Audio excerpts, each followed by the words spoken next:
ठाणे जिल्ह्यामध्ये सर्वात जास्त अनधिकृत बांधकामं कुठे असतील तर ती दिवा शहरामध्ये आहेत। कल्याण ग्रामीण मतदारसंघामध्ये मोडत असलेल्या दिवा शहरातल्या अनधिकृत बांधकामांचा मुद्दा एकाही उमेदवारानं उचललेला नाहीये। निवडणुकीच्या तोंडावर या अनधिकृत बांधकामांना संरक्षण मिळत असलं तरी भविष्यामध्ये काही खरं नाहीये। पाहूया याबाबतचा एक रिपोर्ट। एकीकडे टोलेजंग इमारती आणि दुसरीकडे बैठ्या चाळी ही ओळख आहे या दिवा शहर आणि दिवा गावाची। ज्या झपाट्याने शहराची लोकसंख्या वाढली त्याच्या कित्येक पटीने इथली बांधकामं वाढत गेली, पण यातली जवळपास 90% बांधकामं अनधिकृत आहेत। राज्यात हमर सारख्या महागड्या परदेशी बनावटीच्या गाड्या घेण्यामध्ये सर्वात जास्त कोणाचा हात आहे तर तो आहे दिवावासियांचा। या दिव्यात अशा असंख्य परदेशी बनावटीच्या महागड्या गाड्या आहेत। ज्या पद्धतीने महागड्या वस्तू घेण्यामध्ये दिवावासियांचा कोणी हात धरू शकत नाही, त्याच पद्धतीने अनधिकृत बांधकामं करण्यामध्ये देखील दिवावासियांचा कोणी हात धरू शकत नाही।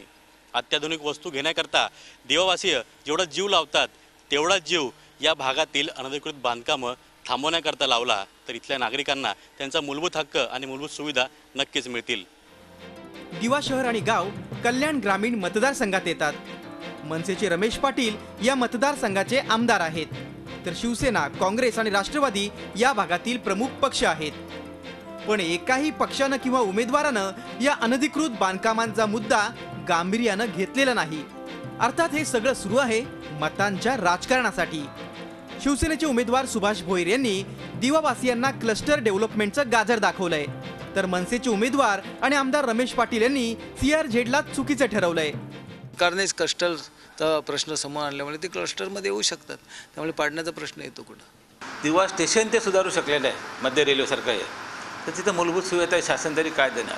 मूलभूत सुविधा देऊ शकत नाही, दिवाचा विकास होऊ शकत नाही। दिवा पूर्ण CRZमध्ये गेल्यामुळे तिथे विकास होऊ शकत नाही। दिवा गाव आणि शहर हे मुंब्रा खाडीलगत वसलेलं आहे, पण या अनधिकृत बांधकामांच्या वाळवीनं या खाडीतही पाय पसरलेत आणि प्रशासनही या बांधकामाकडे दुर्लक्ष करतंय।